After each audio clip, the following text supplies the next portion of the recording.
বলছেন একদম মানে শেখ হাসিনা পরবর্তীতে যে চরম ফেসিবাদ চালাইছে, লুটপাট চালাইছে, তার ভিত্তি বলতে পারেন 13। তারপরে 14তে সে তো আবার একভাবে মানে বিনা ভোটেই প্রচুর এমপি হয়ে গেছে, যেহেতু বিএনপি যায় না, বিএনপি ঠেকাইতে গেল। 15 সালে আইসা তখন বিএনপির সাথে একটা চুক্তি করলো, আন্ডারগ্রাউন্ড চুক্তি, যেটা এখন আমরা জানি।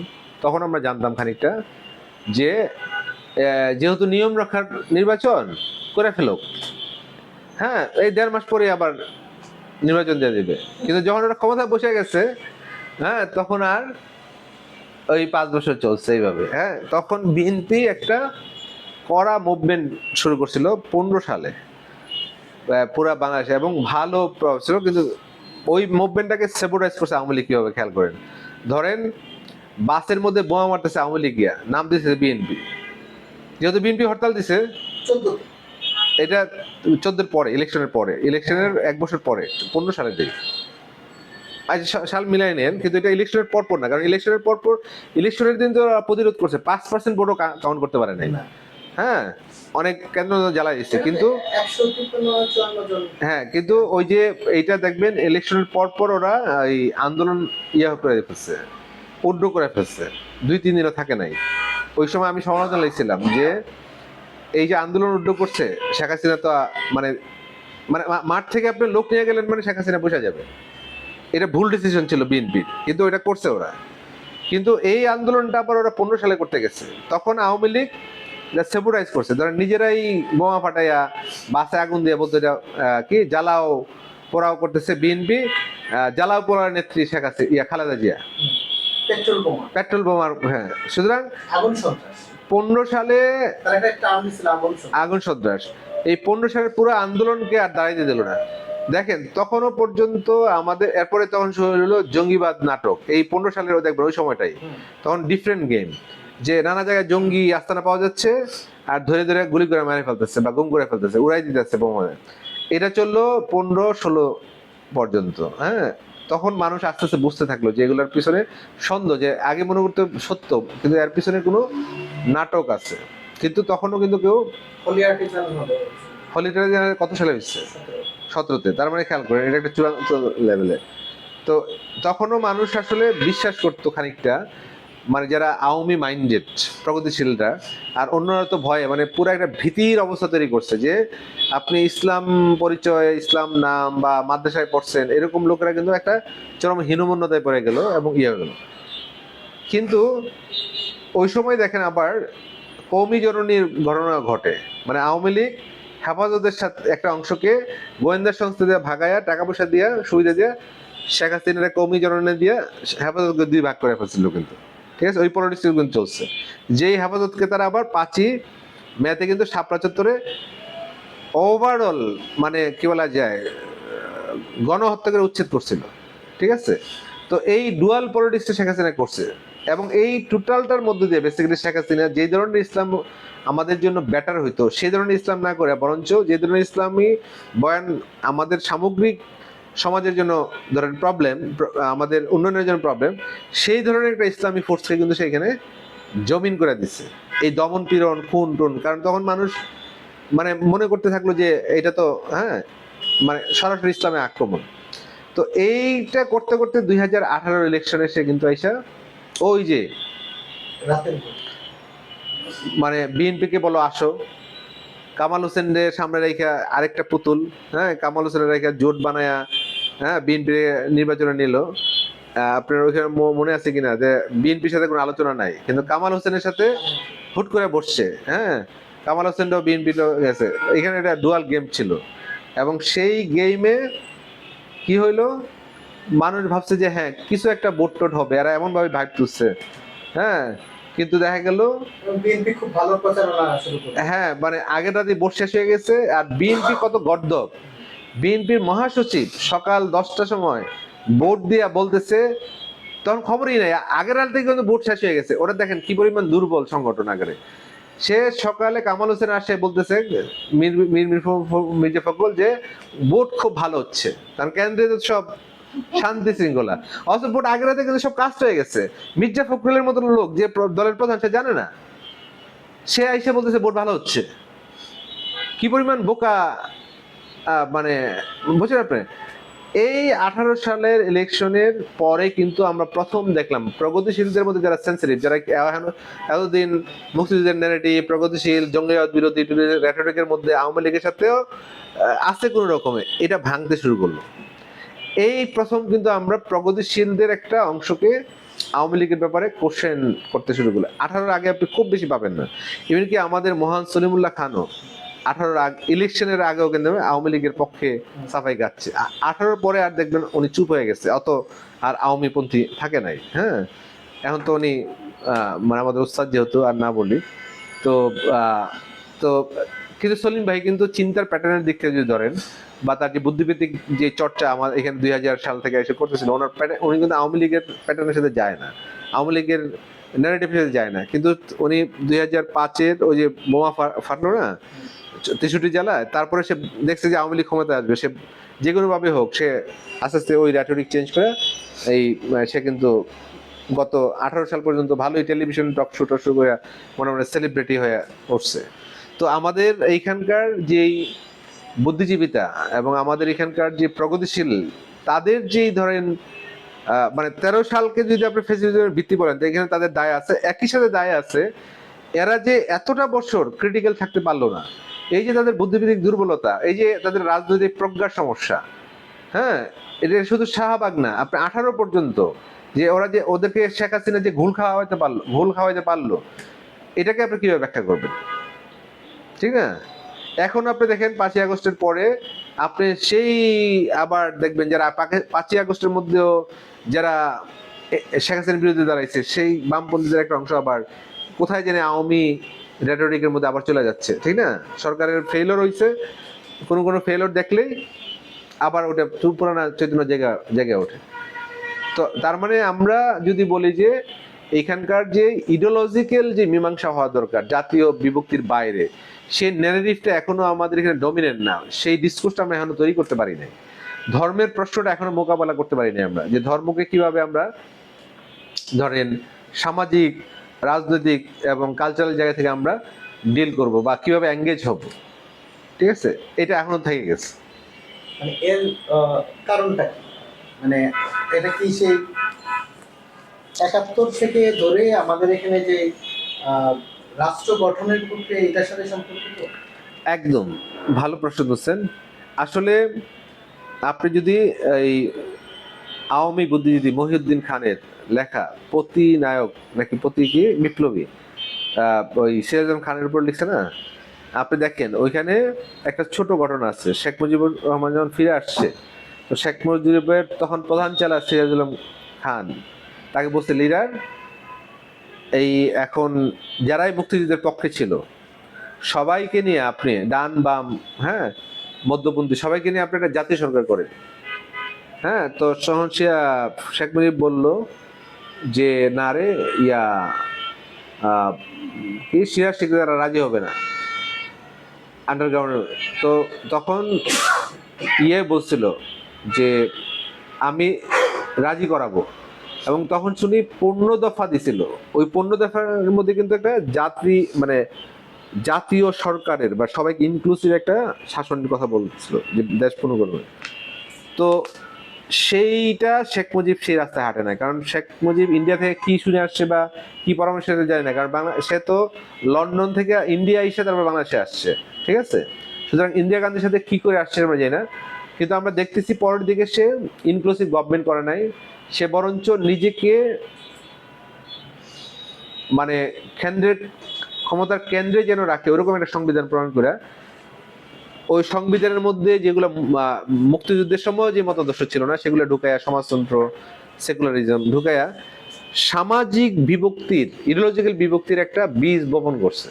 তার মানে যেটা মুক্তিযুদ্ধের পরে রাষ্ট্র গঠনের যে প্রশ্নটা ছিল সেটা আমাদের সাংবিধানিকভাবেই যেন না হইতে পারে, এর পিছনে ইন্ডিয়া এবং শেখ মুজিবের অদূরদর্শিতা বলেন এবং অন্যদের কথা না শোনা বলেন, সেই জায়গা থেকে কিন্তু হয় নাই।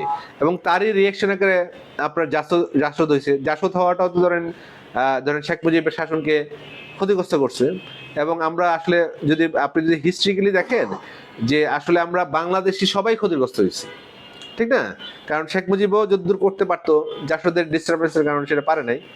তো এইটাকে আপনি বলতে পারেন যে পোস্ট ৭১ আমরা আসলে যে রাষ্ট্র গঠনের যেই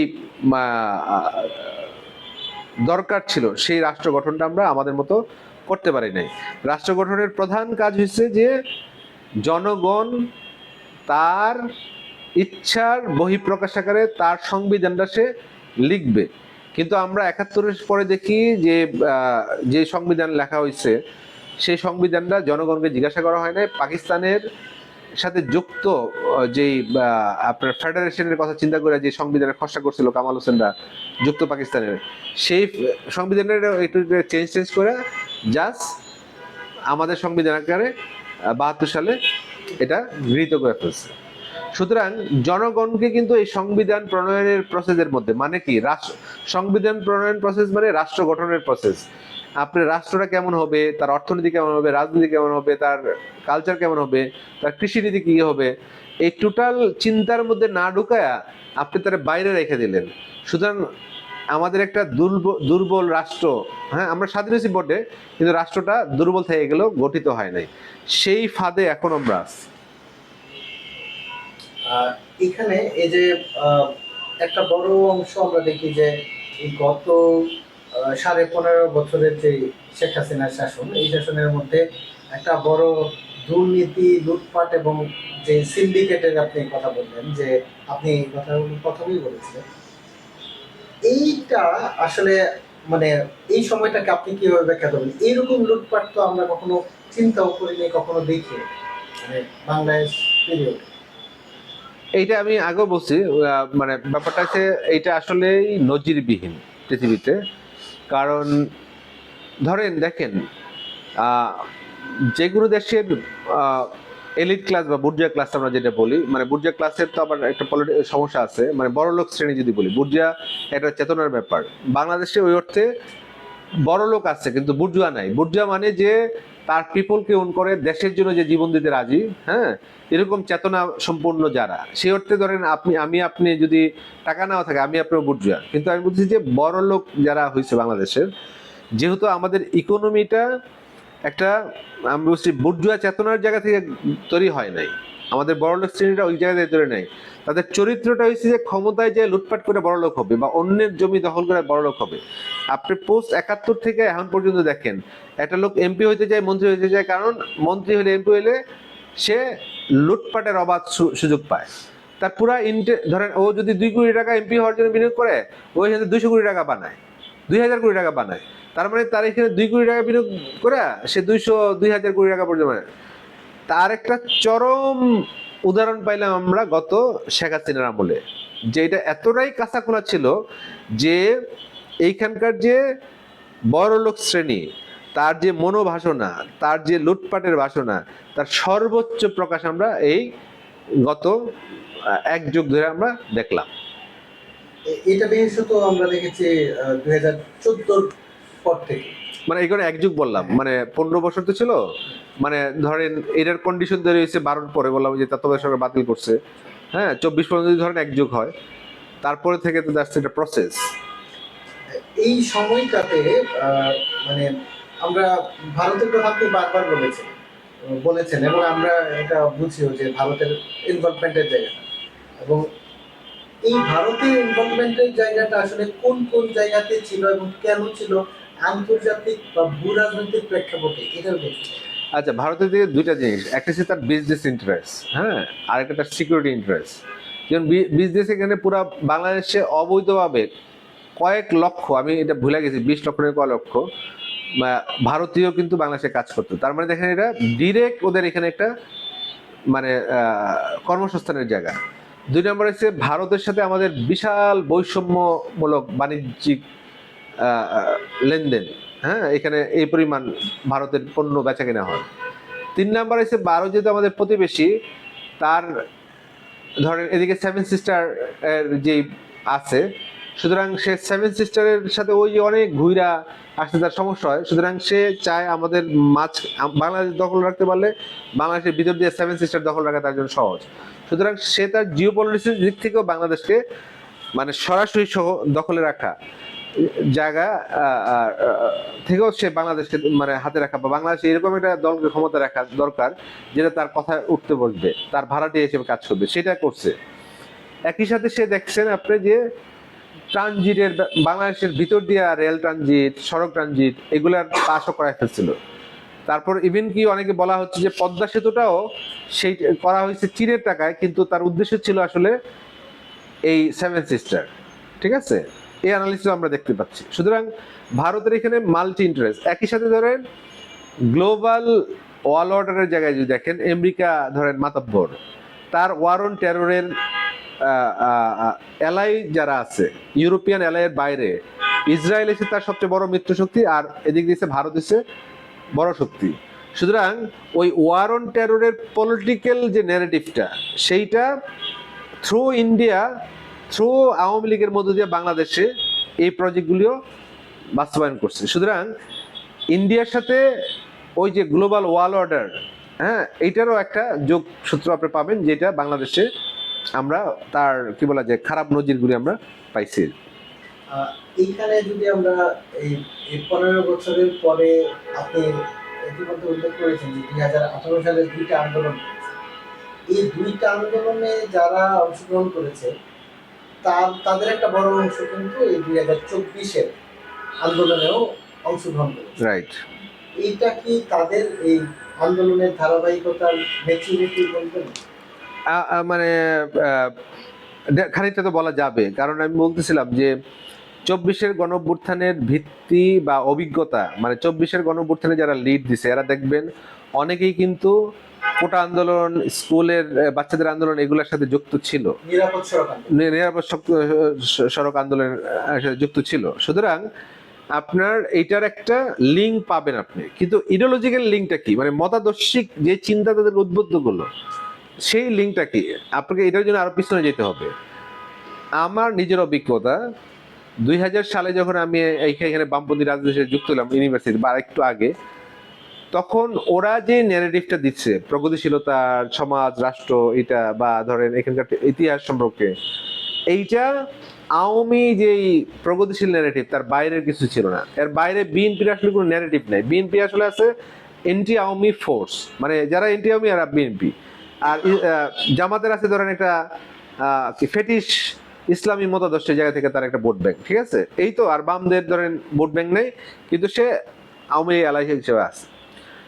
এইটাকে ইন্টেলেকচুয়ালি প্রথম কিন্তু চ্যালেঞ্জ করে ফরাদ ভাই করতেছিল অনেক দিক থেকে, কিন্তু এটাকে পপুলারাইজ করছে কিন্তু আমাদের এখানে আমরা যাদের সাথে প্রথম, সলিমুল্লাহ খান।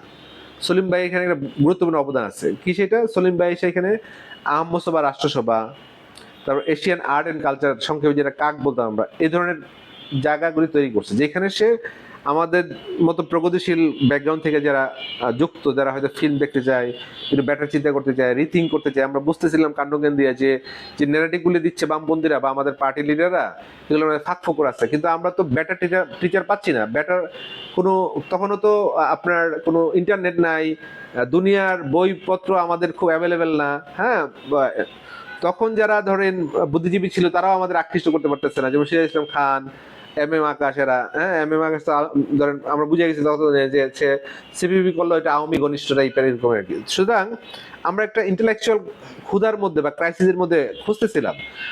ওই টাইমে সলিম ভাইয়ের সাথে দেখা। ঠিক আছে, ফরাদ ভাইকে তখন আমরা অতটা চিনি না। হ্যাঁ, কারণ ফরাদ ভাইকে চিনতো ধরেন তখন যারা একটু বুদ্ধিবৃত্তিক চর্চা করতো, যারা তারাই। হ্যাঁ, যে ফরাদ ভাই যে কাজ করতেছে, এই ন্যারেটিভকে ভাঙার চেষ্টা করতেছে, এইটা ঠিক পপুলার ন্যারেটিভ আকারে তখনও হয় নাই। তো তখন সলিম ভাই যেটা করছে যে আপনার আমাদের এখানে প্রগতিশীলতার যে আদব প্রগতিশীলতা না, আমাদের এইখানকার বামপন্থা যে আদে বামপন্থা না, এই যে রাষ্ট্র প্রশ্ন সমাধান করতে পারে নাই, এই যে শ্রেণী প্রশ্ন সমাধান করতে পারে নাই, এখানে ধর্মের প্রশ্ন সমাধান করতে পারে নাই, এই কথাগুলি শেষে বলতে থাকলো। এবং আমাদের কাছে যারা তখন বিখ্যাত আইকন, ধরেন সিরাজ ইসলাম চৌধুরী, সর্দার ফজলুল করিম, তারপর এরকম যারা যারা আছে, তাদেরকে সে সমানে ক্রেডিট করতেছিল, এবং তাদের লিমিটেশন, মানে ব্যক্তি বিদ্বেষ না। এবং হুমায়ুন আজাদ আমাদের আইকন ছিল, তসলিম নাসরিনের মতো লোকরা আইকন ছিল, সে এদেরকে সিরিয়াস ক্রেডিট, এবং এই ক্রেডিট মানে শুধু ধরেন মুখের চাওয়াবাদি না, সে উইথ রেফারেন্স ধরেন ওয়েস্টার্ন যেসব মাস্টারপিস বই, যেমন ধরেন আমাদেরকে সে ফিলোসফির হিস্ট্রি পড়াচ্ছে, বা ধরেন স্পিনোজার এথিক্স পড়াচ্ছে 2 মাস ধরে, হেগেলের ফেনোমেনोलॉजी পড়াচ্ছে 2 মাস ধরে, একটা বই যে 2 মাস ধরে পড়া যায়, একটা শব্দ নিয়ে যে 1 সপ্তাহ ভাবা যায়, মানে এইটাই তো মানে আমাদের রিডিং হ্যাবিটের মধ্যে ছিল না, বা এইভাবে চিন্তা করার মানে ধরনটাই ছিল না। তো সলিম ভাই এসে কিন্তু এখানকার একটা বিশাল তরুণ শ্রেণী, যারা নতুন করে চিন্তা করতে চায়, নতুন করে ভাবতে চায়, যারা গ্লোবাল চিন্তার ট্রেনের সাথে যুক্ত হইতে চায়, এদেরকে কিন্তু অর্গানাইজ করতে পারছে। হ্যাঁ, সেখানে ঢাকা বিশ্ববিদ্যালয়ের টিচার ছিল, কবি সাহিত্যিকরা ছিল, ফিল্ম মেকাররা ছিল, পলিটিক্যাল অ্যাক্টিভিস্টরা ছিল, যারা লেখে না তারাও ছিল, কবিরা ছিল। সুতরাং ওইটা আমাদের একটা বড় গ্রুমিং জায়গা ছিল। সেই প্ল্যাটফর্মে কিন্তু সলিম ভাই একা করে নাই। সলিম ভাই এখানে ফরহাদ ভাইকে দিয়ে অনেকগুলা গুরুত্বপূর্ণ প্রধান বক্তৃতা দিয়েছে। যেমন একটা বক্তৃতার কথা বলে যে বুঝবেন, যখন আফগানিস্তানে আক্রমণ হলো, আফগানিস্তান দখল করে ফেলছে ইয়ারা, আপনার আমেরিকা, তখন আমাদের এখানে প্রগতিশীল ন্যারেটিভের মধ্যে 2টা ভাগ। এক ভাগ বলতেছে যে আমেরিকা সাম্রাজ্যবাদী আর তালেবানরা হচ্ছে মৌলবাদী, সুতরাং 2টাই সমস্যা। তাইলে আমরা তাহলে খেয়াল করেন, তাহলে ওরা কার পক্ষে? ওদের আসলে কোনো পক্ষ নাই। তখন সলিম ভাই আহমদ সভা রাষ্ট্রসভা থেকে একটা সেমিনার আয়োজন করে। সেমিনারের শিরোনাম ছিল ক্রুসেড, জিহাদ ও শ্রেণী সংগ্রাম। এইটা প্রধান প্রবন্ধটা পাঠ করছে বা লিখছে ফরহাদ মাজার, এবং শিরোনামটা ফরহাদ ভাইয়ের। তো ওইখানে ফরহাদ ভাই দেখাইছে যে আমরা 71-এ যেরকম মুক্তিযুদ্ধ করছি দখলদার পাকিস্তানিদেরকে পরাজিত করার জন্য, আফগানিস্তানেও তালেবানরা আসলে জাতীয় মুক্তি সংগ্রামই করতেছে। তার মতাদর্শটা কমিউনিস্ট না বা বাঙালি জাতীয়তাবাদ না, তার মতাদর্শটা ধরেন রিলিজিয়াস বা ধর্ম থেকে নিচ্ছে, কিন্তু তার স্ট্রাগলটা হচ্ছে জাতীয় মুক্তি সংগ্রাম। এই আর্গুমেন্টটা যখন ওরা আনলো, তখন এই সমস্ত বামপন্থী, বদরুদ্দুল উমর থেকে ধরে আমাদের সমস্ত সিপিবি মার্কা, তারপর চাইনিজ মার্কা, সবাই কিন্তু ফরহাদ মাজারের উপরে ঝাঁপাই পড়লো, এবং সলিমুল্লাহ খানকেও গালাগালি শুরু, যে ওরা মৌলবাদী, ওরা ইসলামিস্ট বলে গালাগালি শুরু করলো। কিন্তু এবং ওই সেমিনারটা কিন্তু ঢাকা শহরে একটা ইন্টেলেকচুয়াল, আমি বলি এটা ইন্টেলেকচুয়াল বোমা ছিল, ইন্টেলেকচুয়াল পারমাণবিক বোমা বলতে পারেন, যে ঢাকায় ওই সেমিনারে কিন্তু চিন্তার প্যারাডাইম শিফট করে ফেলছে। কারণ এইভাবে ধরেন ক্রুসেড, জিহাদ, আবার শ্রেণী সংগ্রাম, এই ভাষা পাশাপাশি রাইখা এরকম একটা ডিসকোর্স করা যায়, ল্যাঙ্গুয়েজ, হ্যাঁ, হিস্ট্রি, ফিলসফি, পলিটিক্স। এবং ওই সেমিনারে কিন্তু ঢাকা শহরের রাশেদ খান মেনন থেকে ধরে যত প্রগতিশীল কবি, সাহিত্যিক, বুদ্ধিজীবী সবাই ছিল। ঢাকা ইউনিভার্সিটিতে এটা সেমিনার হলো। তারপরে ফরহাদ ভাইয়ের বিরুদ্ধে হেভি ক্যাম্পেইন চললো। তখন তো বিএনপি ক্ষমতায়, কিন্তু ইন্টেলেকচুয়াল ডিসকোর্সটা তো বিএনপির হাতে নাই, কারণ বিএনপি তো কোনো বুদ্ধিজীবী নাই। পুরা ইন্টেলেকচুয়াল ডিসকোর্সটা তো আওয়ামী লীগ এবং বামপন্থীদের হাতে। দেখবেন সমস্ত পত্রিকার যত গুরুত্বপূর্ণ সাংবাদিক বলেন, লেখক, কবি, সাহিত্যিক, নাট্যকার বলেন, ফিল্ম মেকার বলেন, সবই তো আওয়ামী লীগ বা কোনো না কোনো ধরেন প্রগতিশীল বিএনপি, বামপন্থী, হ্যাঁ, যারা ধরেন তাহলে ওই সেমিনার কিন্তু বাংলাদেশে একটা গুরুত্বপূর্ণ অন্য রোল প্লে করছে। এইরকম আরো একটা সেমিনারের কথা বলি, যেমন হ্যাগেল ও ইসলাম, এই নামে ফরহাদ ভাই আহমদ সভা রাষ্ট্রসভা সলিম ভাইয়ের এই আয়োজনে একটা স্মারক বক্তৃতা দিয়েছিল, হ্যাগেল ও ইসলাম। কই হ্যাগেল আর কই ইসলাম? তে বেসিক্যালি ফরহাদ ভাই দেখাইছে যে যে ইউরোপিয়ান যে সভ্যতাগুলি, যদি রোমান সভ্যতা বলেন বা আরো অন্য যেসব সভ্যতা, সে জায়গায় ইসলামকে যদি একটা আলাদা নতুন ইনিশিয়েটিভ ধরেন সভ্যতার, তাহলে হ্যাগেল এজ এ পশ্চিমের সবচেয়ে গুরুত্বপূর্ণ দার্শনিক, সে কিভাবে এটাকে ক্যাটাগরিক্যালি দেখাইছে যে এটার মধ্যে এটার ভিন্ন একটা ক্যাটাগরিতে ব্যাখ্যা করতে হবে আমাদেরকে। হ্যাঁ, এর মধ্যেও কিছু নতুন প্রস্তাবনা আছে। তো এই এই এই যে ইন্টারভেনশনগুলি, তার মানে ধরেন এখানে ইসলাম কোশ্চেনটাকে আপনি কিভাবে ডিল করবেন, যেটা বামপন্থীরা ভাবতেছে কি যে ধর্ম মানে খারাপ, ধর্ম মানে পশ্চাৎপদ, ধর্ম মানে মৌলবাদীরা, তখন ফরহাদ মাজাররা দেখাচ্ছে না, ধর্মের মধ্যেও চিন্তা আছে, ধর্ম মধ্যে সভ্যতার আইডিয়া আছে, ধর্মের মধ্যে এই ধর্ম যারা করছে এরা বর্বর, এই ইউরোপিয়ানরা যেভাবে বর্বর করে তোমাদের কলোনিয়াল মাস্টার হিসেবে প্রপাগান্ডা করছে, ব্যাপারটা এরকম না। তোমরা ওরিয়েন্টালিস্ট দৃষ্টিভঙ্গির বাইরে আসো, তোমরা ইতিহাসকে ইতিহাসের জায়গা থেকে পড়ো, অবজেক্টিভলি পড়ো। কিন্তু আমাদের পুরা যেহেতু কলোনিয়াল মাইন্ড ছিল আমাদের, ওই যে আগে আমি বলছি ডবল কলোনিল, সুতরাং আমরা তো ধর্মকে দেখতেছি ইউরোপিয়ান, কি বলে যে খ্রিস্টান, কি বলে যে দখলদারদের চোখ দিয়ে। সুতরাং আমার কাছে কিন্তু ইসলাম আদার অনেকভাবে, কিন্তু সেইখানে ধরেন ফরহাদ বাজার দেখাচ্ছে যে না, এটা একটা ডিফারেন্ট ক্যাটাগরি, এরও কিছু চিন্তা আছে, এটাকে ভাবতে হবে। এর মধ্যে দিয়ে আমাদের সমাজে যে বৃহৎ একটা ইসলামী মনের মানুষ আছে, ইসলাম চর্চা করে, চিন্তা করে, তাদেরকে রাজনৈতিক পরিসরে অ্যাড্রেস করার কাজটা, যেটা আসলে প্রগতিশীলদের কাজ, সেইটা প্রগতিশীলের জন্য ঘৃণা করে, তখন ওরা এখানকার। সুতরাং আপনি যদি দেখেন যে ওই যে ইন্টেলেকচুয়াল পাটাতনটা তৈরি করতেছি আমরা 2000 সাল থেকে, এখানে আগেও বলা যে ফরহাদ ভাই আরো আগ থেকে কাজ করতেছে, আপাতত মানে 90 সালের দিকে, 91-92 বের হয়েছে বই, কিন্তু কবিতা লেগেছে ওই সময় থেকে, তখনই তার মাথার মধ্যে এটা আছে। কিন্তু সেই ধারাবাহিকতার একটা কি বলা যায়, নন বাইনারি ন্যারেটিভের জায়গা থেকে 24-এর গণঅভ্যুত্থান হয়েছে। সুতরাং 24-এর গণঅভ্যুত্থানের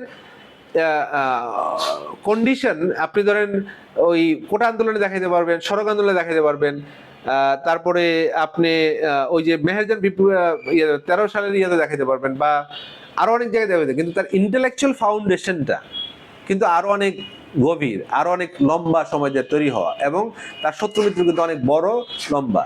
তো আমি এই কারণেই ওই যে সলিম ভাইয়ের যে কন্ট্রিবিউশন বা ফরহাদ ভাইয়ের যে ইন্টেলেকচুয়াল ইন্টারভেনশন, ওই কথাগুলো আমি বললাম।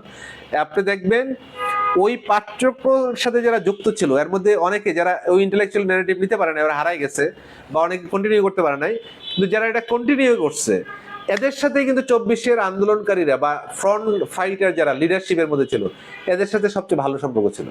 এর মধ্যে ধরেন আমি তো প্রত্যেককেই ফার্স্ট ইয়ার থেকেই চিনি। ধরেন মাহফুজের সাথে, মাহফুজ আমার সাথে ফেসবুকে আছে অনেক পুরানা, আসিফও অনেক পুরান থেকে ছিল, নাহিদ অনেক আগ থেকে ছিল। আপনি ধরেন অন্ততকে আন্দোলনের মধ্যে গুরুত্বপূর্ণ রোল প্লে করছে এরকম গুরুত্বপূর্ণ লিডাররা, যারা আমরা পরস্পরকে আগে থেকেই ফেসবুক ফ্রেন্ড আকারে, ব্যক্তিগতভাবে আমাদের ইন্টারাকশনের মাধ্যমে, আমাদের পাঠ্যক্রম আসতেছে, আমাদের সাথে পার্সোনালি বসতেছে, পরামর্শ করতেছে। এমনকি ধরেন যেদিন আন্দোলন মন নিল, প্রধান মন নিল 14 তারিখ, মেয়েরা যখন ওই যে রাতে বেরোলো, যেমন শেখ হাসিনার সন্ধ্যায় বললো না রাজাকার নাতিমতি, মাহফুজের সাথে সেদিনও কথা হচ্ছে আমার আজম ভাইয়ের বাসায় টিএসসিতে, যে কি হবে, কিভাবে কি করবো, সে বসতে চাইছিল। এখানে যদি আমি এই আন্দোলনের মধ্যে আমি ঢুকে গেলাম, আপনি আন্দোলনে চলে আসছেন, এই আন্দোলনের আপনি কখন থেকে এই আন্দোলনটাকে, প্রথম তো আন্দোলনটা শুরু হলো জুন মাসে, যখন আদালত রায় দিল, তারপরে প্রথম মিছিল বের হয়ে সম্ভবত গ্রন্থাগার থেকে প্রথম মিছিল বের হয়। তো আপনি কখন থেকে এই আন্দোলনটাকে অবজার্ভ করা শুরু করলেন, বা এই আন্দোলনের সাথে যারা যুক্ত তাদের সাথে কথা বলা, বা আন্দোলনের সঙ্গে আপনার সংস্রবের জায়গা? আচ্ছা, মানে আন্দোলনের যারা লিডার, মানে মূল ঢাকা ইউনিভার্সিটি বেস বা জাহাঙ্গীরনগর বেসড লিডার, এদের সাথে কিন্তু আমাদের নানাভাবে সম্পর্ক ছিলই, হ্যাঁ, এবং আন্দোলনে কথাবার্তা হচ্ছিল। কিন্তু আমাদের একটা ব্যাড এক্সপিরিয়েন্স ছিল, মানে কারণ যেমন আরিফ, জাহাঙ্গীরনগরের যে মেইন লিড আরিফ সোহেল, সে আমাদের ভাব বৈঠকের এবং চিন্তা পাঠ্যক্রমের সদস্য ছিল, নিয়মিত আসতো, আমাদের ভাব বৈঠকে যাইতো, সে বক্তাও ছিল। বা ধরেন অন্যদের সাথেও আমাদের ইন্টারাকশন ছিল নানা মাত্রিক, নানাভাবে, হ্যাঁ, বা আমাদের কমন সার্কেলের সাথে ওঠা বসা ছিল। ধরেন আজমের স্টুডেন্ট, আজমের সাথে রেগুলার ইন্টারাকশন, ইউনিভার্সিটির কোনো আড্ডা গেলে আমরা একসাথে বসছি, আড্ডা দিছি, বা কোনো একটা ডিসকাশনে, সেমিনারে স্যার আসছে গেছে, ঠিক না, এরকম আর কি। কিন্তু ধরেন মুভমেন্ট আকারে, যেমন আমরা 18 সালের কোটা আন্দোলনের মুভমেন্টে আমরা যুক্ত ছিলাম, সড়ক আন্দোলনে আমরা যুক্ত ছিলাম।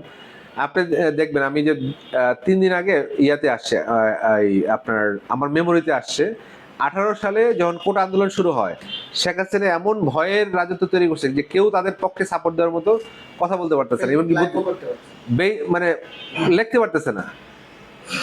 তখন আমরা একটা কৌশল নেই যে ডাকসুর সাবেক ভিপির একসাথে হইয়া তারা আন্দোলনের পক্ষে দেবে। তখন আমরা যাদেরকে পাইছি, বিএনপি, পরে ইভেনকি আওয়ামী লীগের এমপি হয়েছে যে মনসুর, সেও আসছিল। তো 18 সালের এই রাতের বোর্ডের এমপি কিন্তু হয়েছে, সে গিয়ে পড়ে। তো এরকম আমরা মান্না, মুজাহিদ হোসেন সেলিম, তারপর মাহমুদুর রহমান মান্না, এরকম আমরা, কিন্তু এইটা লাইভ করব ধরেন মানুষ জানতে হবে যে আমরা সাপোর্ট। তো আমাদের এখানে কিন্তু অনেক বড় বড় ফিগার ছিল বা আমাদের বড় ভাইরা ছিল, কেউ কিন্তু লাইভ করার সাহস করতেছিল না। আমি নিজে আমার প্রোফাইল থেকে লাইভ করছি। তো এই রিস্ক তার মানে খেয়াল করেন ওই আন্দোলনগুলিতে আমরা কিন্তু সরাসরি নানাভাবে, হ্যাঁ। আচ্ছা, এখন এই 24 সালের আন্দোলনের ব্যাপারে বলার আগে একটু আমি বলে নিই যে ওই আন্দোলনের কনসিকুয়েন্স আকারে ধরে নূরদেরকে সামনে পাইছি। পরে দেখছি যে এই নূররা কোটা আন্দোলন থেকে বের হয়ে আসছে, কিন্তু জাতীয় আন্দোলনের ওরা আসলে পুরোপুরি পজিটিভ রোল প্লে করে নাই। নিজেদের মধ্যে অনেক ধরনের অস্বচ্ছতা এবং দ্বন্দ্ব তৈরি হয়েছে, যে কারণে আমাদের মধ্যে একটা ফ্রাস্ট্রেশন তৈরি হয়েছিল যে এটা একটা শক্তি ছিল, ইয়াং এনার্জি এবং নতুন পসিবিলিটি ছিল, কিন্তু তাদের পারে নাই। তো যেই কারণে এটা আমাদের একটা অ্যাসেসমেন্ট ছিল যে কোটা আন্দোলন তো আসলে জাতীয় স্বার্থের আন্দোলন না, এটা একটা স্টুডেন্ট বেস একটা শুধু সেকশনের আন্দোলন। তো সেই কারণে আমাদের ঠিক কোটার আন্দোলনের প্রতি পূর্বের অভিজ্ঞতা থেকে বিশেষ কোনো সাপোর্টও ছিল না, আবার এটা ডিনাইও ছিল না। যেমন আরিফুলের সাথে আমি আলাপ করতেছিলাম আমাদের সর্বশেষ, আমরা তখন ফিলিস্তিন নিয়ে, এখানে আপনার বলি আপনার ফিলিস্তিনি এই যে সর্বশেষ যে ঘটনা, মানে 7ই অক্টোবর না, যখন হামাস আক্রমণ করলো ফিলিস্তিন, হ্যাঁ 2023 7ই অক্টোবর, তখন কিন্তু আমরা 23 তখন কিন্তু আমরা আওয়ামী লীগকে সরানোর এটা একটা পদ্ধতি আকারে আমরা রিড করতেছিলাম যে বাংলাদেশে এই ঘটনা, মানে শেখ হাসিনার তাড়ানোর আর রাস্তা কি, এটা একটা পদ্ধতি দেবে। তখন আমরা ফিলিস্তিনকে কেন্দ্র করে অনেকগুলা সেমিনার করি, সিম্পোজিয়াম করি, তারপর শাহবাগে শহীদ মিনারে সবগুলা অনেকগুলা পার্টিকে, অনেকগুলো চিন্তার লোককে আমরা করি।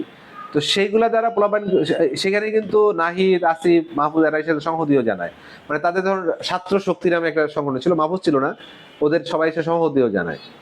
তো যেটা হয়েছে যে আমরা তখন এদিকে ফোকাস করতেছিলাম যে শেখ হাসিনাকে পলিটিক্যাল ফাইটের মাধ্যমে, পলিটিক্যাল কর্মসূচির মাধ্যমে সরাইতে হবে, নট মানে অন্য কিন্তু কোটা আন্দোলন যখন শুরু হয়, আবার যেহেতু কোটার ইস্যুটা যখন শেখ হাসিনা কোর্টের মাধ্যমে যখন ক্ষমতায় বসে গেছে 24 সালের পরে, সে ভাবলো তো এখন আমার আর কি, আমি তো রাজা। 18 সালে প্রতিশোধ নিতে সে 24 সালে যখন সে আবার এটা চালু করতে কোর্টের মাধ্যমে আবার চালু করলো, মানে কোটা পতা আবার ফিরে আনলো, তখন আমাদের একটা সংশয় ছিল যে কোটা আন্দোলন এর মধ্য দিয়ে শেখ হাসিনার পতনের আন্দোলনে যাবে কিনা।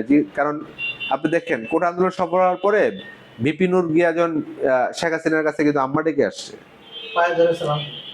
এটা আমাদের একটা নেগেটিভ ইমেজ আকার ছিল। তো সুতরাং আমরা চাই নাই যে আরেকটা এরকম কি বলা যায় পেটি আন্দোলন বা এরকম এটা একটা ব্রডার ফ্রেমিং।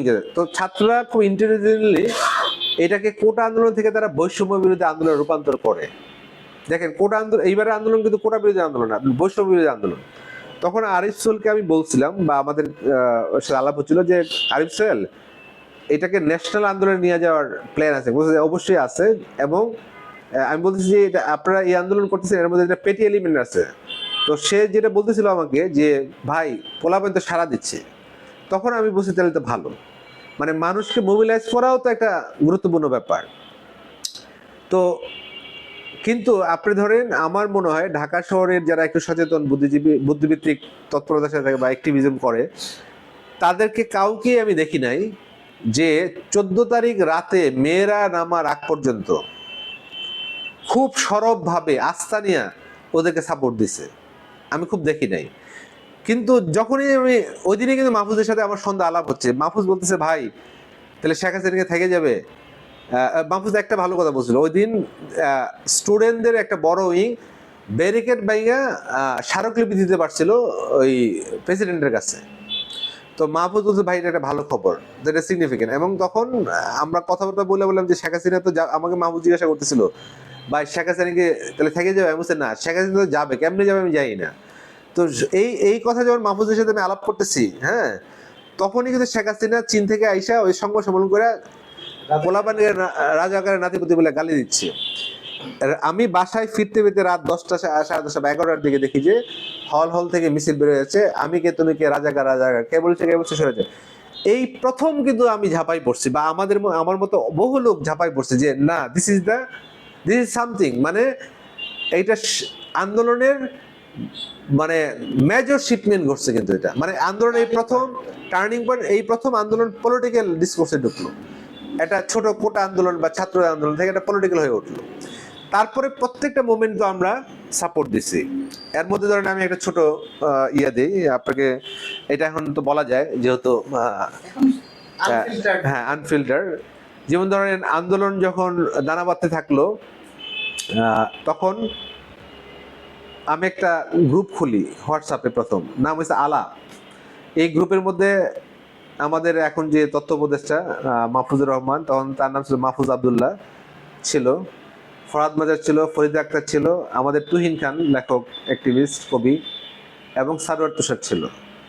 আমরা অল টাইম মনিটর করতেছিলাম, নিজেদের মধ্যে শেয়ার করতেছিলাম যে কি এটা ওইটা ইনফরমেশন আদান প্রদান করতেছিলাম। এবং পরের দিকে এটা আমরা শেষ দিকে আমরা যখন ইন্টারনেট বন্ধ হয়ে যায়, পরে আবার যখন ইয়ে হলো, তখন এটা আমি সিগনালে নিয়ে গেছি, আলাপ নামে, হোয়াটসঅ্যাপে যখন আমরা নিরাপদ ফিল না করি। হ্যাঁ, তাছাড়া মোবাইলে, ফোনে, যখন ইন্টারনেট বন্ধ হয়েছে, ফোনে, রাস্তায়, নানা জায়গায় আমরা নানাভাবে মানে ধরেন বাড্ডা থেকে একজন ফোন দিল, ভাই এখানে এটা হচ্ছে, ধরেন মোহাম্মদপুর থেকে ফোন দিল, আমি ধরেন 10 নম্বরের পরিস্থিতি জানাইলাম, এরকম করে আমরা নানা ধরনের নেটওয়ার্কের মাধ্যমে নানা জায়গায় কাজ করতেছিলাম। এবং আমাদের ভাব বৈঠকি বলে একটা ইন্টেলেকচুয়াল গ্রুপ ছিল, ওই গ্রুপের থেকে কিন্তু অন্ততকে 3 থেকে 4 জন গ্রেফতার হয়েছে কিন্তু, মানে আমাদের ভাবপরি গ্রুপের সাথে, যেমন আরিসুল গ্রেফতার হয়েছে, কনক স্যারের গ্রেফতার হয়েছে, কনক রহমান রংপুর, এই যে আবু সাইদ মৃত্যুর পরে প্রধান আসামিদের একজন কনক স্যারের গ্রেফতার হয়েছে, এরকম আরো কে জানি আছে যারা আমাদের এই গ্রুপ থেকে ছিল। তার মানে আমাদের গ্রুপ কিন্তু পুরো আন্দোলনের মধ্যে যেই সব অ্যাক্টিভ গ্রুপ অনলাইনে ছিল আন্ডার, মানে এটা একটা গ্রুপ, মানে ভাববৈঠকির যে গ্রুপ, সেখানে যে সাইদ উজ্জ্বল ভাইরা সাক্ষী, অনেকেই ছিল। তো সুতরাং আমাদের আন্দোলনের সাথে যুক্ততার প্রসঙ্গ ছিল যে আমরা এইভাবেই পুরো আন্দোলনের মধ্যে ছিলাম আর কি। মানে আপনার অভিজ্ঞতার জায়গাগুলো জানতে যাচ্ছি, মানে যেই কথাগুলো আসলে আনহার্ড, মানে এখনো পর্যন্ত আমরা, আপনি বলেন না, যেমন আপনি বলছিলেন না যে যেভাবে আন্দোলনের ধারাবাহিকতা যেভাবে যেভাবে আগাচ্ছে, ওই দিনলিপি ধরে যদি আপনি বলেন। আচ্ছা, দিনলিপি আমি তো পুরোপুরি বলতে পারবো না, মনে নাই এখন, যতটুকু কিন্তু আমি কয়েকটা ইভেন্টের কথা বলি। যেমন ধরেন আমরা একটা আমরা আড্ডা দিতাম, সেখানে আমাদের কিছু বড় ভাই আছে, এর মধ্যে যেমন ধরেন নাম না বলি, হ্যাঁ, বিখ্যাত কলামিস্ট প্রথম আলোর, হ্যাঁ, তো ধরেন উনি যেমন প্রায় গালাগালি করতো যে বাঙালি দ্বারা কিছু হবে না, বাঙালি একটা দৈনসা জাতি। হ্যাঁ, তা আমি বলতাম ভাই এটা রেসিস্ট কথাবার্তা, আমরা কিন্তু 71 করছি, 90 করছি, হ্যাঁ, এটা এটা, কিন্তু বলছে না রেসিস্ট হইলো, কিন্তু উনি নিজেকে বামপন্থী প্রগতিশীল হিসেবে দাবি করে।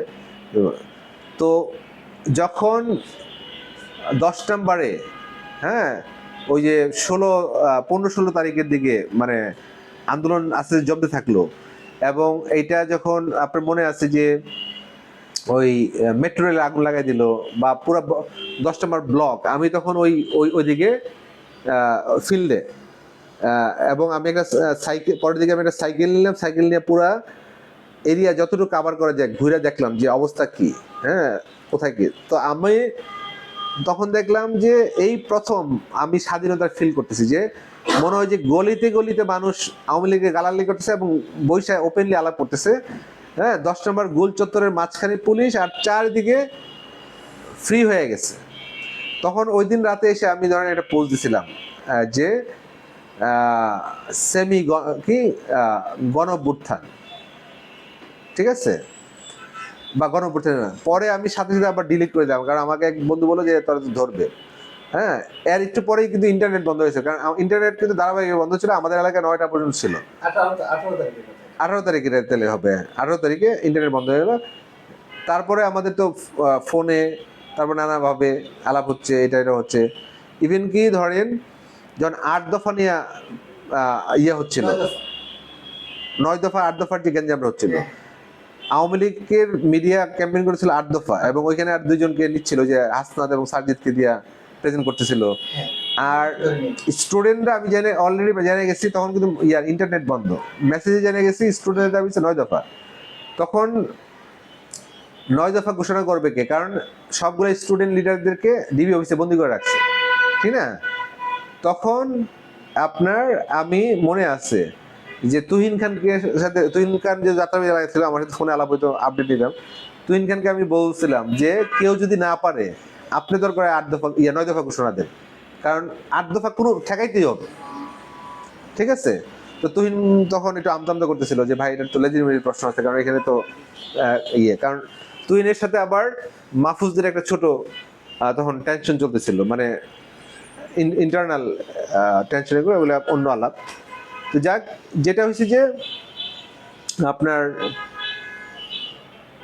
এই যে 9 দফা ঘোষণা যখন আব্দুল কাদের ঘোষণা দিল, কিন্তু এটা তো ছড়াচ্ছে মানে নানাভাবে, মেসেজে, যেমন ধরেন আরিফ সোলের এখানে গেছে, আরিফ সোলের কাছে আমার কাছে আসতেছে, বা আমি আরেকজনে পাঠাচ্ছি, মানে মোবাইলে আমরা নানা কিছু ছড়াচ্ছি নানা জায়গায়, যদ্দূর পারা যায় যে ছাত্রদের আসল দফা হয়েছে 9 দফা, 8 দফা না। এটা ভন্ডন করতে হবে। পরের দিন সম্ভবত প্রথম রানে যে সমকাল সম্ভবত 9 দফা দাবি ছাপা হয়েছিল। প্রথম এটা ছাপা হয় 19 তারিখে। আব্দুল কাদের ফোন করে আমারে এইটা দিছে। আচ্ছা, আপনাকে দিচ্ছে। তো 20 তারিখে এটা ছাপা হয়। আচ্ছা, এটা প্রথম আলো এবং সমকাল দুইটা পত্রিকায় ছাপা হয়। তার মানে ওই ব্যাটেলে ওরা জিতে গেছিল। তার মানে কিন্তু এইটার পিছনে কিন্তু এই যে এইগুলা চলতেছিল। 20 তারিখে সকালবেলা এবং বিকালবেলা দুইবার এসে আমার নাম ঠিকানা নিয়ে গেছে পুলিশ গোয়েন্দা বিজয় ফেলেছে। তো এখন আপনার কি প্রসঙ্গে ছিলাম, প্রশ্নটা কি ছিল জানি? আপনার আপনি যে অভিজ্ঞতাগুলো। ও আচ্ছা, ধরেন আমাকে ধরেন মোহাম্মদপুর থেকে এক বড় ভাই ফোন দিয়ে বলতেছে যে সামনে তো দেখি সব গরিব পোলা পায়, টোকাই টাইপের ছাত্ররা ধরে নাই, যারা ফ্রন্ট ফাইটার, মানে গুলি করতেছে গুলির সামনে। ধরেন আমি তখন ভিজুয়ালাইজ করতেছি যে শুধু ছাত্র না, মাস পিপল নেমে গেছে। ধরেন থাকে না যে কোন এলাকায় কিভাবে কি হচ্ছে। ধরেন বাড্ডা থেকে আমাদের পাঠ্যক্রমের একটা গ্রুপ ফোন দিচ্ছে যে ওরা এদের গ্রুপে অন্ধ, যে ওরা লিফলেটিং করতেছে আর প্রচুর লোক মেরে ফেলতেছে, গলিতে ঢুকে পুলিশ গুলি করতেছে। হ্যাঁ, তো খুব খারাপ লাগতেছিল। তারপরে ধরেন আমাদের আরেকটা গ্রুপ ফোন দিচ্ছে বাড্ডা থেকে যে অস্ত্র লাগবে। হ্যাঁ, মানে ফোনে তখন মোবাইল ইন্টারনেট নাই, কিন্তু ফোনে বলতেছে। তাই বলছি ফোনে এটা বলা রিস্কি, মানে চুপ থাক, হ্যাঁ দেখা যাক কি করা যায়, আন্দোলন কোথায় যায় দেখি। হ্যাঁ, তারপরে ধরেন এগুলো খুব মানে ক্লাইম্যাক্স মোমেন্ট, মানে থাকে না মানুষ ওই জায়গায় চলে গেছে যে এখন অস্ত্র লাগবে।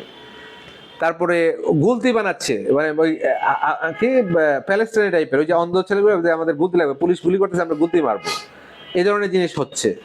আমরা ধরেন উত্তরা থেকে খবর পাচ্ছি যে ওইখানে অনেক গোলাগুলি হচ্ছে, অনেক মানে মানুষ আহত হচ্ছে, অনেকে নিহত হয়েছে, এই ধরনের খবর পাচ্ছি সারা। আর এমনি তো দেখতেছিলাম নানা জায়গায়, মানে টেলিভিশনের মাধ্যমে অল্প অল্প করে আসতেছে, নানা জায়গায় দেখতেছিলাম।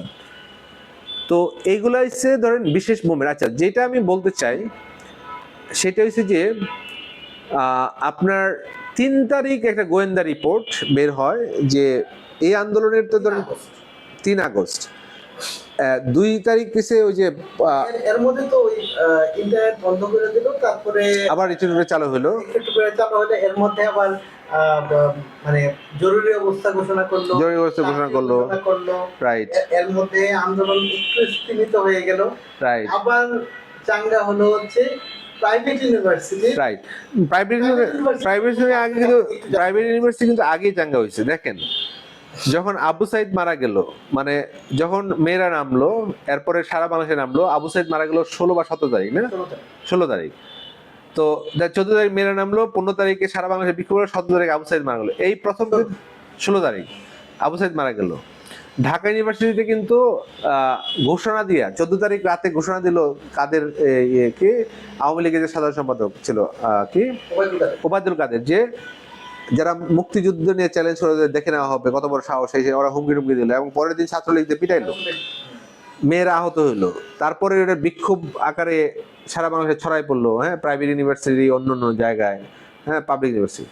কিন্তু ঢাকা ইউনিভার্সিটি থেকে ছাত্রলীগ কিন্তু পিটায় ছাত্রদেরকে মোটামুটি কাহিল করে বের করে দিছিল। তখন এই আন্দোলনটা প্রাইভেট ইউনিভার্সিটি পোলাপাইন কিন্তু কন্টিনিউ করলো। কারণ আমি তখন দেখতেছিলাম তারা বলতেছিল ফেসবুকে নানা ভিডিওতে যে আমার বোনের গায়ে আঘাত, এটা আমি কোনোভাবে মানতে পারবো না, হ্যাঁ, এটা আমি প্রতিবাদ করব, এই বলে কিন্তু প্রাইভেট ইউনিভার্সিটি নেমে গেছে। প্রাইভেট ইউনিভার্সিটির এই মুভমেন্টে যদি ঢাকা ইউনিভার্সিটির সাথে প্রাইভেট ইউনিভার্সিটি না নামতো তাহলে এই মুভমেন্ট এতটুকু যাইতো কিনা সন্দেহ আছে। প্রাইভেট ইউনিভার্সিটির মেজর রোল ছিল এটা, ধরেন ক্লাসের দিক থেকে গুরুত্বপূর্ণ, কারণ ঢাকা ইউনিভার্সিটির মধ্যে ধরেন middle class lower middle class ছেলেপেলেরা, আর প্রাইভেট ইউনিভার্সিটি ধরেন মিডল ক্লাস আপার মিডল ক্লাসের ছেলেমেয়েরা। সুতরাং আপার মিডল ক্লাস যখন নামতেছে সোসাইটির একটা বড় ইন্টেলেকচুয়াল বা যারা নানা কিছু নিয়ন্ত্রণ করে এদের একটা অংশ কিন্তু নেমে যাচ্ছে, কারণ এদের বাপ মায়ের সাথে যুক্ত, ঠিক না? এবং আমি জানি বাংলাদেশের একজন অন্যতম আন্তর্জাতিক মানের film maker, documentary film maker, সে নিজে আমাকে যখন ওই ইন্টারনেট বন্ধ, ওর ছেলে যেহেতু ব্রাকে পড়ে, ব্রাকে নামবে, ও ওই পুলিশের যে বেস্ট আছে না, যে গুলি লাগলে এরকম বেস্ট জোগাড় করে আসে নামছে, এবং সে তার ছেলেকে যেহেতু একা দিতে চাচ্ছে না, সে নিজেও তার ছেলের সাথে আসতে হয়েছে। তখন সে আমাকে ফোন দিয়ে চিৎকার করতেছিল, রোমেল সব মায়েরা ফেলতেছে, গুলি করে আহত করে, হ্যাঁ, কোনোভাবে পত্রিকায় খবর পাঠানো। এখন পত্রিকায় খবর পাঠানো ফোনে, ফোনে তার আমি ছবি পাঠাতে পারতেছি না, কিন্তু তার যে বিভৎস বর্ণনা, সেটা আমি তখনই আমি সাইকোলজিক্যালি অসুস্থ হয়ে গেছি। যে তার মানে ও তখন ব্রাক ইউনিভার্সিটি বা ওইদিকে যে মুভমেন্টটা হচ্ছিল সবগুলো ইউনিভার্সিটি মিলা, হ্যাঁ, ওই জায়গা থেকে সে রিপোর্টিং করতেছিল। হ্যাঁ, তো এই ধরনের বিশেষ মুভমেন্টগুলির কথা আমার মনে পড়ে। আর এসে ধরেন 30শে জুন থেকে সম্ভবত লাল করলো যেটা, হ্যাঁ 30 জুলাই 30শে জুলাই, হ্যাঁ জুলাই লাল করলো সবাই যেটা, তো সেইটা একটা ইন্টারেস্টিং সিগন্যাল ছিল। মানে তখন একটা পোলারাইজেশন বোঝা যাচ্ছিল যে সোসাইটির হিউজ পরিমাণ লোক, হ্যাঁ, কে করলো আর কালো কে করলো। করলো বা কালো করে নাই বা যারা লাল করে নাই, হ্যাঁ, পরিষ্কার হয়ে গেল। কিন্তু ডিভিশনটা আবার অনেকে কালো করছে, কারণ হচ্ছে আগস্টের পরে, আরো পরে, মানে একদিন দুদিন পরে, এক শোকের মাস না আগস্ট, হ্যাঁ, তখন তো আগস্ট আসে নাই, 30 জুলাই আর 1 আগস্ট, 1 আগস্ট, রাইট, ওইটাও পার্থক্য হয়ে গেছে, রাইট। কিন্তু আমি দেখলাম হিউজ পরিমাণ লোক যারা একটু সফট ভদ্রলোক, আওয়ামী লীগ এদেরও অনেকে করছে।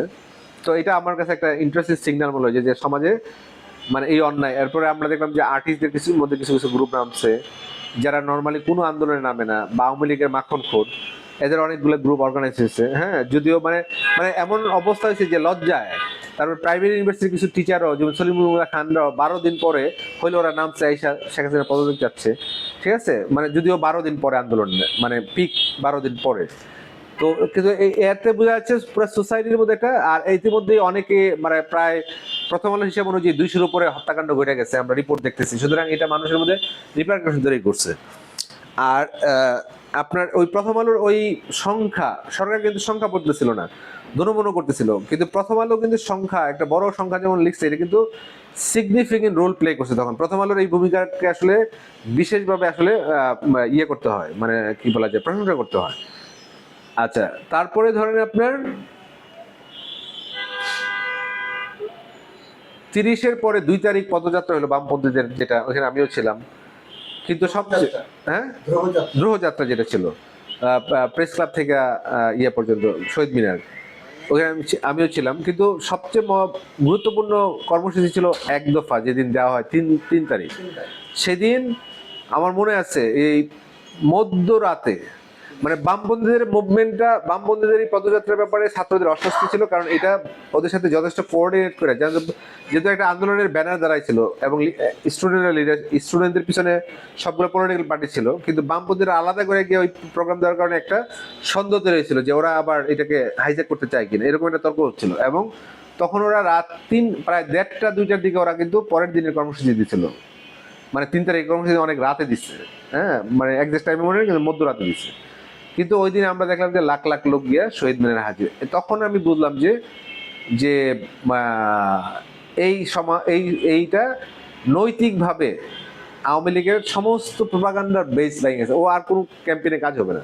কিন্তু কবে সে যাবে, পড়ে যাবে, এটা আমরা শিওর ছিলাম না। এই যে 1 দফার দিনটা চলে আসলো, এই 1 দফার আগে আপনার সাথে কি তাদের কোনো আলোচনা হয়েছিল যে 1 দফা দিবে বা না? ওইগুলা ডিটেল কর্মসূচি নিয়ে আলোচনা কম হয়েছে, স্ট্র্যাটেজিক ওগুলা হয়েছে, ফরহাদ ভাইয়ের সাথে আলাদা হয়েছে, হ্যাঁ, বা ইয়ে, কিন্তু ওদের কর্মসূচিগত বিষয়গুলিতে খুব বেশি মানে আমার ইনভলভমেন্ট ছিল না। আমাদের ওভারঅল মোবিলাইজেশনের একটা রোল ছিল, সরাসরি ওদের সাথে না হলেও আমাদের নানা ধরনের পোলাপাইন সব, হ্যাঁ, এদের সাথে হয়তো, যেটা আমি বর্ণনা দিলাম আর কি।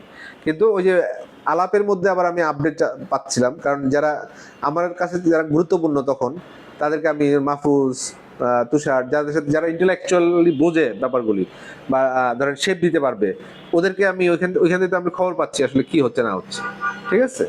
আর পাবলিকলি তো আমি দেখতেছি কারা কর্মসূচি ঘোষণা করে, অলরেডি তো ধরেন লিডারশিপ অলরেডি পরিষ্কার মানুষের সামনে, 2-3 লেয়ারের, হ্যাঁ, আব্দুল কাদের পর্যন্ত পরিচিত, রিফাত রহিত পরিচিত হয়ে গেছে, অনেক নতুন লিডারশিপ চলে আসছে না, যে কারা করতেছে। এবং ওইটা ওদের যে কনফিডেন্স লেভেলও কিন্তু ছিল হাই, হ্যাঁ, ওইটাও কিন্তু মানুষকে মোটিভেট করছে, মানে কোনো ভীতি নাই এত ওদেরকে যে ধরে নিয়ে গেল, মানে একবার তো 6 জনকে হারুনের ভাতের হোটেলে নিয়ে গেল, আবার পরে আবার ধরে নিয়ে গেল আরেক দফা।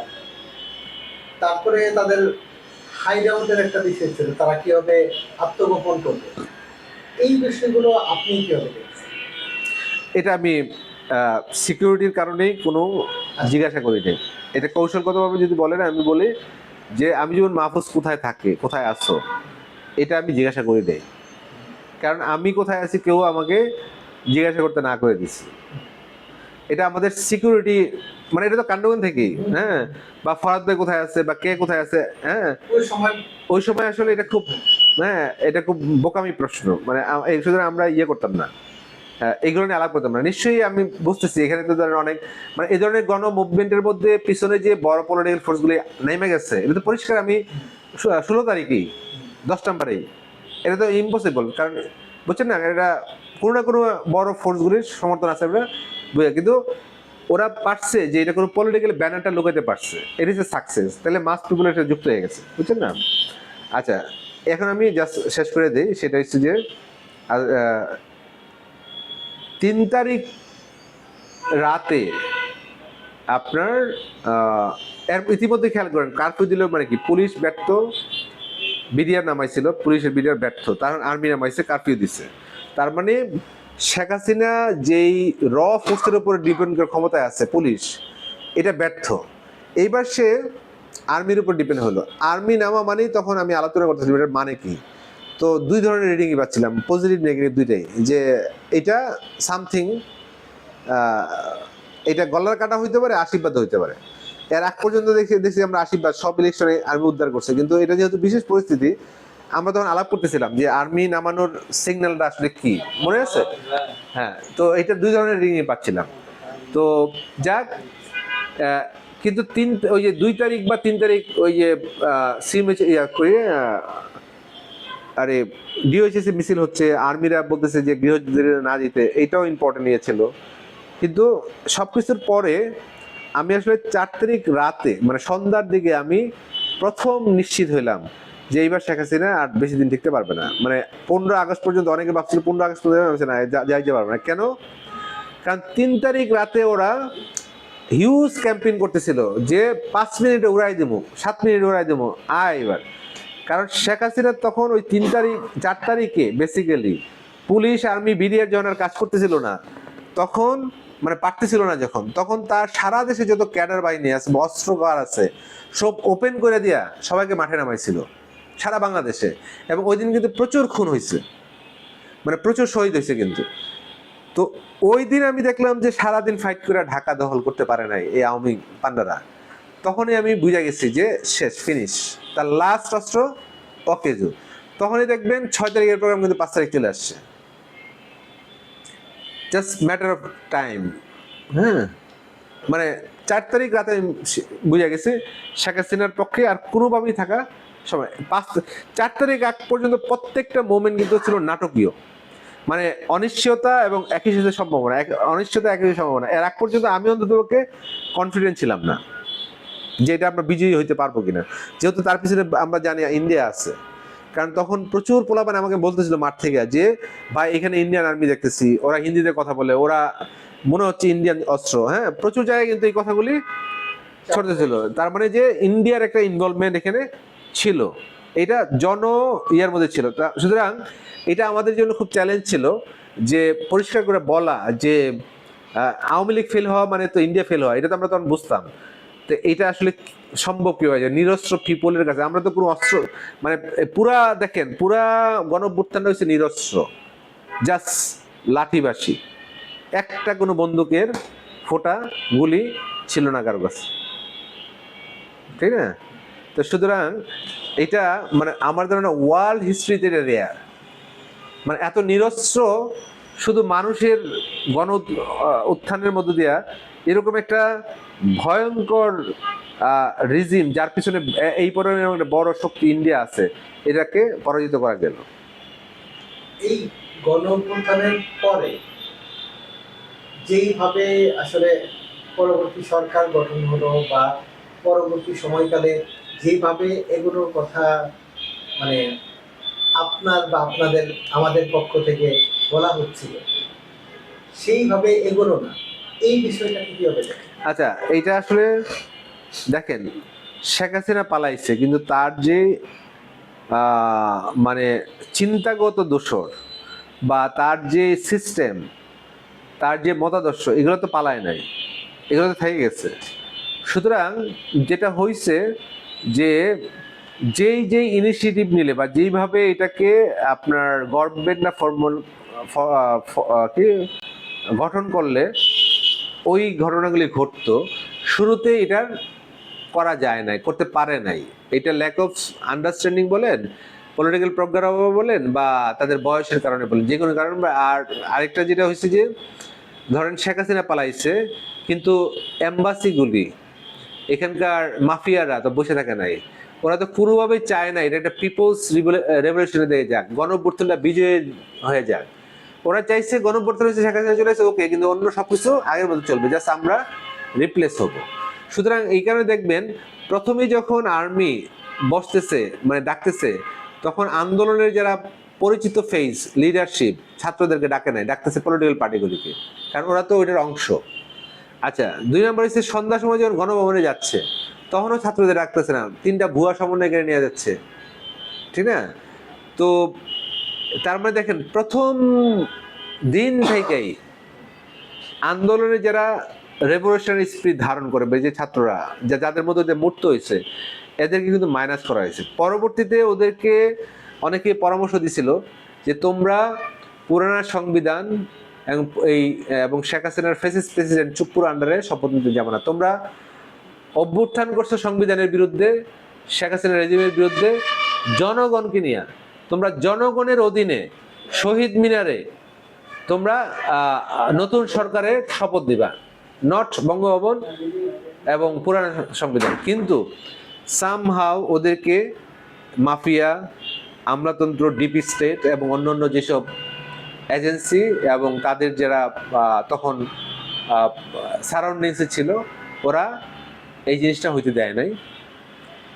সুতরাং কি হয়েছে, সেই পুরানা সংবিধান, তার মানে পুরানা চিন্তা, পুরানা সেই শেখ হাসিনার প্রেসিডেন্ট, এই মানে তারপরে পুরানা ব্যবস্থার অধীনে পুরা গণঅভ্যুত্থানকে আবার ঢুকাই দিছে। সুতরাং তার কনসিকুয়েন্স আকারে যা যা হওয়ার কথা, যেই ফয়েলেরগুলো হওয়ার কথা, যেই আমলাতন্ত্র, যে আর্মি বা যেই প্রশাসন থাকার কথা, সেই জিনিসগুলো আপনারা এখন জাস্ট দেখতেছেন কনসিকুয়েন্স আকারে। সুতরাং এগুলো আলাদা করে ব্যাখ্যা করার কিছু নাই, কারণ এই ফরাদ ভাই পরিষ্কার করে তখন বলতেছিল যে অলরেডি গণঅভ্যুত্থান কি হয়েছে, একটা প্রতিবিপ্লব হয়ে গেছে, মানে প্রতিবিপ্লবটা এটা।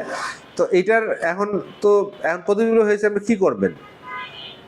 আপনি তো হোপ ছেড়ে দেওয়ার কিছু নাই, তাহলে আপনি আবার পিপলকে মোবিলাইজ করা বা কোনোভাবে এখান থেকে বেটার দিকে নিয়ে যাওয়া কিনা, আমরা দেখবেন এই গত 8 মাসে যদি দেখেন, আমরা মানুষের সাথে কথা বলতেছি, মানুষ আমাদের কথা শুনতেছে, আমরা যাচ্ছি, ইন্টারাকশন করছি, আমাদের পুরো অ্যাক্টিভিটিটা কিন্তু মানুষকে গণঅভ্যুত্থানের স্পিরিটটা যেটা হইলো, এটার অর্থটা কি, এটা মর্মটা কি, এটা কিন্তু আমাদের ইন্টেলেকচুয়ালি এখানে আমাদের কোনো পরিষ্কার না। মানে এতটুক যে হয়েছে, এই ঘটনায় যে ঘটছে, এটার জন্য আমাদের এখানে বুদ্ধিভিত্তিক যে পশ্চাৎপদ, এটা একটা দায়ী। কারণ গণঅভ্যুত্থানের পর আসলে কি করতে হয়, আমাদের একটা পলিটিক্যাল পার্টির কোনো ইন্টেলেকচুয়াল প্রস্তাবনা ছিল না বা আন্ডারস্ট্যান্ডিং ছিল না, আমাদের বুদ্ধিজীবীদের মধ্যে কোনো আন্ডারস্ট্যান্ডিং ছিল না। একমাত্র ফরাদ ভাই ছাড়া আপনি যদি দেখেন কারো কথার মধ্যে কিন্তু পোস্ট গণঅভ্যুত্থানে আসলে কি করতে হবে, কি করা উচিত, কোনো ধরনের কোনো পরিষ্কার কোনো ধারণা নাই। তার মানে কি, আসলে আমাদের পুরো সমাজেই এই চেতনার অভাব ছিল। সুতরাং আমি যদি আবার এর শুধু ষড়যন্ত্র আকারে দেই বা ছাত্রদের লিমিটেশন আকারে বলি, এটা পুরোটা সত্য না, এটা আমাদের সামাজিক লিমিটেশনও। যদি ধরেন আমাদের একটা ট্রু অর্থে পলিটিক্যাল সিভিল সোসাইটি থাকতো, যারা গণঅভ্যুত্থান বুঝে এবং পরবর্তীতে কি করা উচিত তা বুঝছে, তাইলে হয়তো ছাত্ররাও সাহস করতো, এবং বা ইউনুস হয়তো বাধ্য হইতো, বা আর্মি হয়তো বাধ্য হইতো, বা ডিপ স্টেট হয়তো বাধ্য হইতো, হ্যাঁ শহীদ মিনারে যেতে হবে, পুরানো সংবিধানের আন্ডারে যাওয়া যাবে না। তো সুতরাং এইখানে আমাদের আমি বলবো যে আমাদের সামগ্রিক যে বুদ্ধিবৃত্তিক পশ্চাৎপদতা, পলিটিক্যাল প্রজ্ঞা, এবং বিপরীতে মাফিয়া, এম্বাসি, অন্যদের যেই শক্তি, এই শক্তির ভারসাম্যের কাছে আমরা এবং প্রজ্ঞার ল্যাকিংসের কাছে আমরা হারিয়ে গেছি। এখন হেরে যাওয়ার পরে এই গত 8 মাসে আমাদের মানে হেরে গেছে এই অর্থে যে গণঅভ্যুত্থানটা বিজয়ী হয় না। হ্যাঁ, বিজয় হয়নি। কিন্তু এই হেরে যাওয়ার পরেও তো আমাদের এই গত 8 মাসে আমাদের অর্জন আছে। এই অর্জনের জায়গাটা হচ্ছে আমরা এখন কথা বলতে পারছি, সবচেয়ে বড় অর্জন আমার কাছে অন্তত মনে হয় যে আমরা কথা বলতে পারছি। তো এই 8 মাসে 8 মাসকে যদি আপনি ব্যাখ্যা করেন, এবং এর সঙ্গে আরেকটা প্রশ্ন আমি বলতে চাই, সেটা হচ্ছে বিএনপির পক্ষ থেকে একটা কথা বারবার বলা হয় যে এই আন্দোলন কোনো, এই গণঅভ্যুত্থান কোনো সংস্কার বা কোনো পরিবর্তনের জন্য আসলে হয় নাই, এটা আসলে শেখ হাসিনার বিরুদ্ধে একটা আন্দোলন, কোটা আন্দোলন থেকে শেখ হাসিনার বিরুদ্ধে আন্দোলন। কিন্তু এই আন্দোলনকে, যে সিস্টেমের বিরুদ্ধে, শেখ হাসিনা যে সিস্টেমের বিরুদ্ধে আন্দোলন, সেই আন্দোলনটাকে তারা আসলে অপোজ করছে। মানে আমি নিজে কথা বলি, বুঝছি না, এটা একদম কমপ্লিটলি রং, এবং বিএনপির আত্মঘাতী তৎপরতা বলবো। কারণ আপনি খেয়াল করেন, 1 দফার 3 তারিখ যে 1 দফা দিবে ওইখানে দিছে, ওইখানে নাহিদ পরিষ্কার করা বলছে যে শেখ হাসিনার পদত্যাগ শুধু নয়, এই ব্যবস্থার পতন চাই আমরা। পদত্যাগ না, ফ্যাসিবাদী ব্যবস্থার বিলোপ, ফ্যাসিবাদী ব্যবস্থার বিলোপ চাই আমরা, ঠিক না? তার মানে বিএনপি তাহলে ওই যে 1 দফার ঘোষণার মধ্যে যেখানে লাখ লাখ লোক ছিল, যার প্রেক্ষিতে পরে আমরা দেখলাম গণঅভ্যুত্থানটা আগাইছে, তো ওইখানে তো পরিষ্কার ভাবে বিএনপি কি এই ইতিহাস, এই রেকর্ড কি মুছে ফেলতে পারবে? মানে অস্বীকার করতে চাইলে তো এটা তো বিএনপি আহাম্মক, এটা আমরা কি বলবো বলেন? আর ওই জায়গাটা যে এই 8 মাসটাকে আপনি কিভাবে দেখেন? এই 8 মাসে ওই যে আপনি যেটা বললেন যে আমরা কথা বলতে পারতেছি, ধরেন পুকুর চুরি নাই বা সাগর চুরি নাই, হয়তো দুর্নীতি আছে, একটু একটু ঘুষ আছে, ঠিক না? কিন্তু কিছু কিছু তো মানে কি বলা যায়, আমরা যেমন কথা, এই যে কথা বলতে পারতেছি, আমি দেখছি সবাই কথা বলতে পারতেছে, ঠিক আছে, ইভেন কি আওয়ামী লীগও কথা বলতে পারতেছে, ঠিক না? তো এগুলো তো আমাদের অ্যাচিভমেন্ট, যে কথা বলতে পারলেই আপনি কিন্তু বাকি কাজ আস্তে আস্তে হয়তো করতে পারবেন। ধরেন আমাদের পুলিশ যেভাবে বেনিশ হয়ে গেছিল তাদের নিজেদের অপকর্মের কারণে, জনগণের রোষের মুখে, পুলিশ ছাড়া তো একটা রাষ্ট্র আসলে, আধুনিক রাষ্ট্র ফাংশন করে না। সুতরাং এটাকে কনফিডেন্সে আনতেই প্রায় 6-7 মাস চলে গেছে, এখনো আসছে পুরো বলা যায় না। তারপর আপনার অর্থনীতি এমন ভঙ্গুর জায়গায় গেছে যে আপনার এটাকে ঠিক করতে 4-5 বছর সময় লাগার কথা। আপনার এডুকেশন বলে কিছু নাই। কালকে আমি শিক্ষা নিয়ে কাজ করে এরকম দুইটা প্রতিষ্ঠানের প্রধানের সাথে বসছিলাম, যে ভয়াবহ অবস্থা। ধরেন আমাদের পাঠ্যপুস্তক লেখার একজন স্কিল লোক নাই, মানে খুঁজে পাচ্ছে না, টাকা নিয়ে বসে আছে, গবেষণা বই বের করবে, লোক নাই। মানে তার মানে সামগ্রিক যে ক্ষতি হয়েছে আমাদের, হ্যাঁ, ইন্টেলেকচুয়ালি, অর্থনৈতিকভাবে, রাজনৈতিকভাবে, এই ক্ষতটা কি বলা যায় থেকে মানে মাজা সোজা করে দাঁড়ানোর একটা আমরা শ্বাস বা একটা মুভমেন্ট হয়তো আমরা আপাতত ফিরে পাবো। কিন্তু যেইটা হইলে রাষ্ট্রের আমূল সংস্কার হইতো বা আমূল বদল হইতো, সেইটা হয়তো হবে না। কিন্তু ধরেন একটা ক্যাপিটালিস্ট ডেভেলপমেন্টের পসিবিলিটি আমরা হয়তো দেখতেছি, কিন্তু আমরা দেখতেছি যে যারা মাফিয়ারা আছে, নতুন মাফিয়া যারা পুরানা মাফিয়াদের সাথে মার্চ করছে, এরা ওই ট্রান্সফরমেশনের আগেই বা ওইটা একটা শেপ নেওয়ার আগেই ওরা নির্বাচন করে ওইটাকে ব্যাঘাত ঘটাইতে চাচ্ছে।